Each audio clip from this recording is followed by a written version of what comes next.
সুস্থতা আল্লাহর পক্ষ থেকে বড় একটা নেয়ামত, আর সেটা আমরা অসুস্থ হলেই বুঝতে পারি।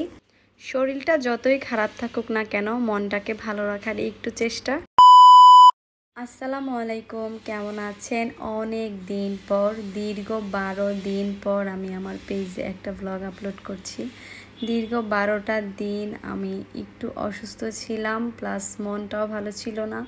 সব কিছু মিলিয়ে আসলে মন ভালো না থাকলে কোনো কিছুই ভালো লাগে না, কথাও আসে না মুখ দিয়ে। যার জন্য আমি কোনো ভিডিওতে ভয়েস ওভার দিইনি, কোনো কিছুই আপলোড করিনি।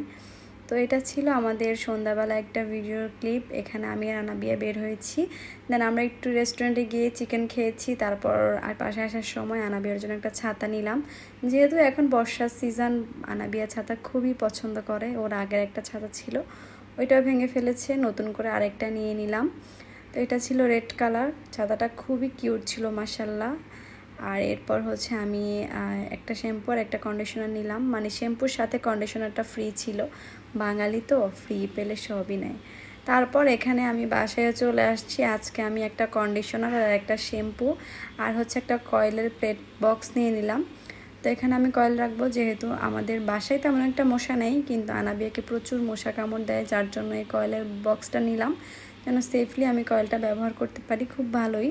আর এখানে আমি একটা চাকনি নিয়ে নিলাম আর আনাবিয়ার ছাতা। এরপর হচ্ছে আমি এখানে খাবারটা খেয়ে নিচ্ছি। আজকে এখানে শোল মাছ ভুনা করেছি আর হচ্ছে গরুর বট ভুনা করেছি, খুবই মজা। গরুর বট খেতে কে কে পছন্দ করেন বলেন তো? অনেক বেশি মজা লাগে গরুর ভটটা খেতে।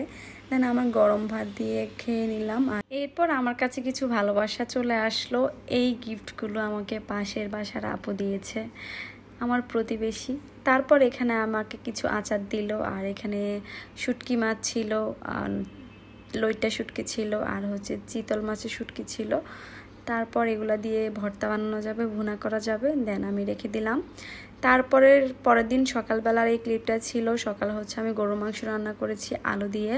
গরুর মাংস আলু আলু ঝোল কেমন খেতে লাগে বলেন তো? অনেক বেশি টেস্ট লাগে, তাই না? গরুর মাংস, মুরগির মাংস সব কিছুর সাথে আলু ছাড়া অর্থহীন লাগে আমার কাছে, আলু দিলে সবই মজা লাগে। তারপর আমি সকালকার খাবারটা খেয়ে চলে আসলাম হচ্ছে একটু ডাক্তার দেখাবো, যেহেতু শরীরটাও বেশি ভালো না, যার জন্য ডাক্তারটা দেখাবো। তো এখানে একটা ক্লিনিক আছে, ক্লিনিকে চলে এসেছি।